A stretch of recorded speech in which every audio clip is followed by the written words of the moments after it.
and welcome back to the YouTube channel for the Renaissance English History Podcast. I am your host, Heather. I've been podcasting on Tudor England since 2009 with my show, the original Tudor History Podcast.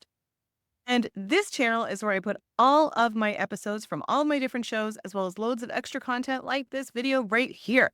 Today, we are going to talk about a very famous jousting accident. No, not the one you're thinking of, the one that knocked Henry VIII unconscious in 1536. No, we are talking about one that happened 23 years and a different country away, but it still had a very profound impact, and it actually killed a king. Just a warning, as we get started here, we are talking about a jousting accident and an injury, so little warning on that. If you are squeamish, probably best to skip this video, but this is what happened, so we're going to talk about it. So let's get into it. If you would like to see more Tudor history in your YouTube feed, go ahead and hit subscribe right now so you never miss a video that I put out. So on June 30th, 1559, the French court gathered near the Place des Vosges in Paris for a lavish tournament celebrating two monumental events. There was the Peace of Cateau-Cambrésis and the marriage of King Henri II's daughter, Elizabeth of Valois, to King Philip II of Spain. So setting the stage in England, 1559, Elizabeth has just become queen. Philip, actually, if you remember, had been married to Elizabeth's sister, Mary. She died.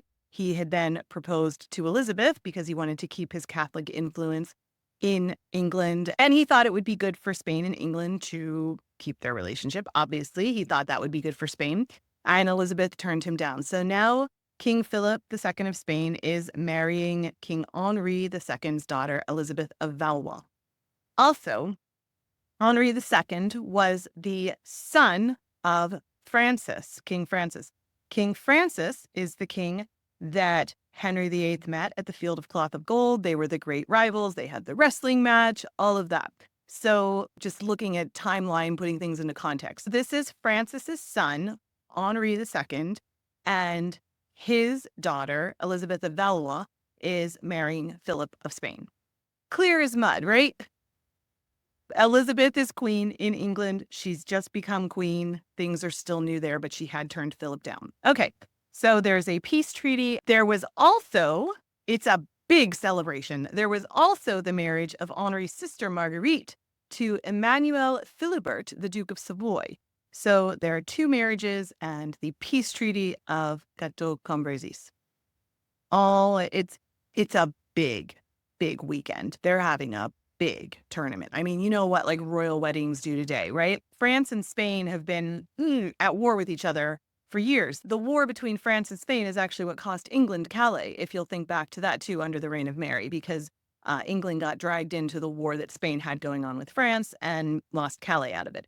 So Spain and France are going to unite through these marriages, and there's a peace treaty, and they're going to have a big tournament. It's going to be a party.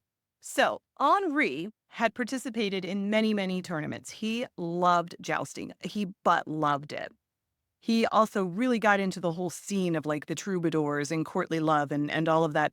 He would actually display the colors of his mistress, Diane de Poitiers, on his armor, showing off their relationship, which made his wife not very happy, but more on that in a second.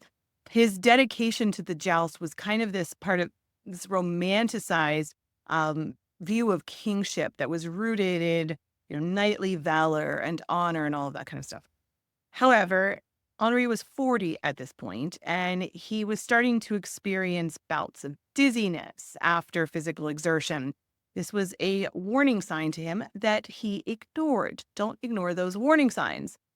Against the advice of his ministers and the pleadings of his wife, Catherine de Medici, Henri entered the lists that day ready to face his longtime opponent, great rival Gabriel Montgomery, the captain of his Scottish Guard. Also, France and Scotland, old alliance, Mary Queen of Scots is married into France at this point. So he has Gabriel Montgomery, the captain of his Scottish Guard. Montgomery himself is also no stranger to the tournament. He was the captain of the King's Guard.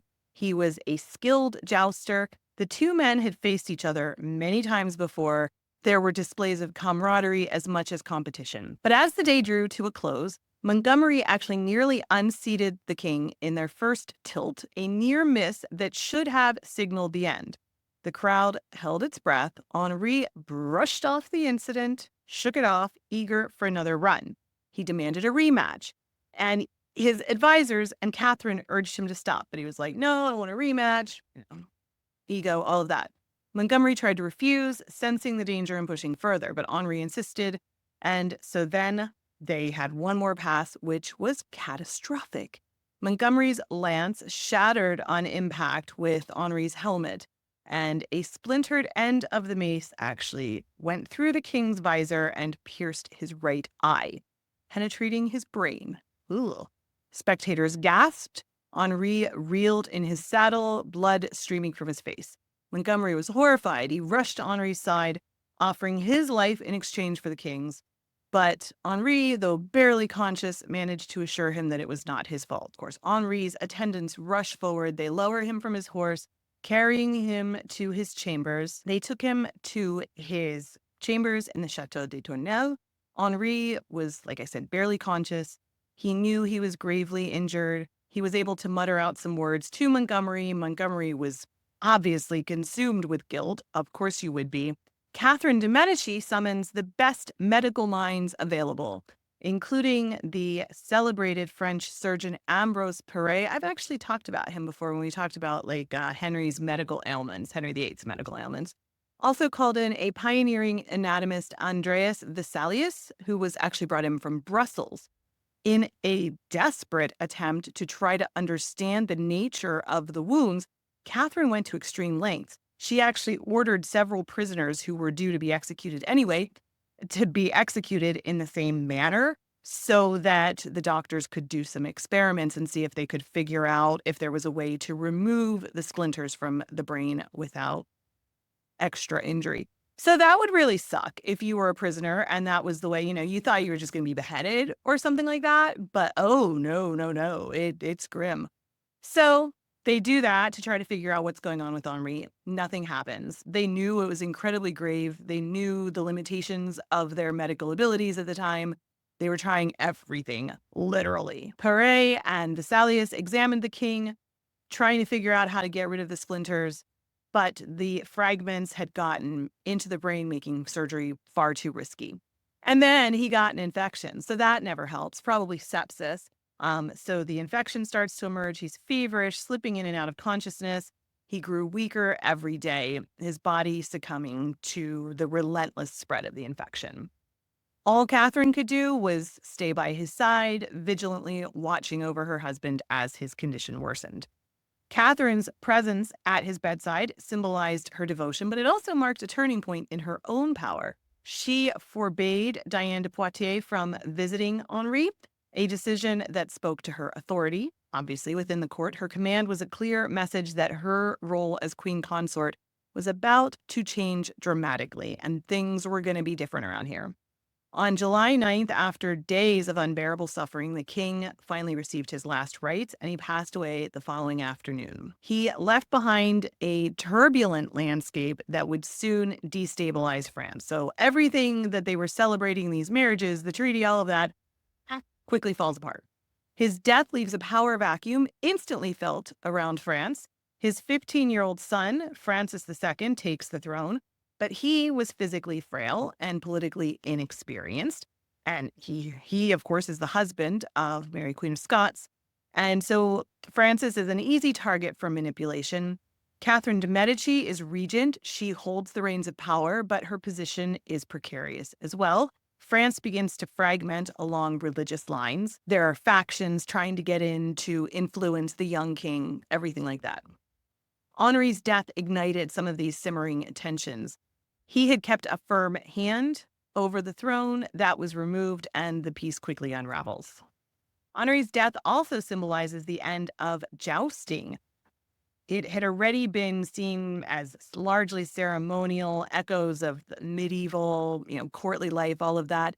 And in the age of gunpowder and artillery, it really wasn't necessary anymore. And Henri's death at this tournament kind of underscored how dangerous it really, really was. and it was outdated. So why do it? So people stopped jousting. What happened to Gabriel Montgomery? Well, he retired to his estate in Normandy, but his story did not end there. He eventually converted to Protestantism and he became an active leader in the Huguenots. During the religious turmoil, Montgomery fought against Catholic forces, evading capture until 1574. However, Catherine de Medici never actually forgave him for Henri's death. He was captured in 1574, like I said, and he was swiftly executed under her orders, finally paying for his life for that fateful tournament day. So that is a little bit about the jousting accident of Henri II. If you made it to the end of this video and you enjoyed it, I sure would appreciate a press of that like button. It helps feed the algorithm and get this content to even more people. And I hope I earned your subscription to my channel where I put out content like this on the regular. If you want to keep watching Tudor content, why not check out this video on a French queen who changed history? Or here's a video that YouTube thinks you will enjoy. Thanks so much for watching. Remember, you are deeply loved. I am so glad I shared the planet with you. Don't forget to drink your water. I will be back again very soon. Have an amazing day. Bye-bye.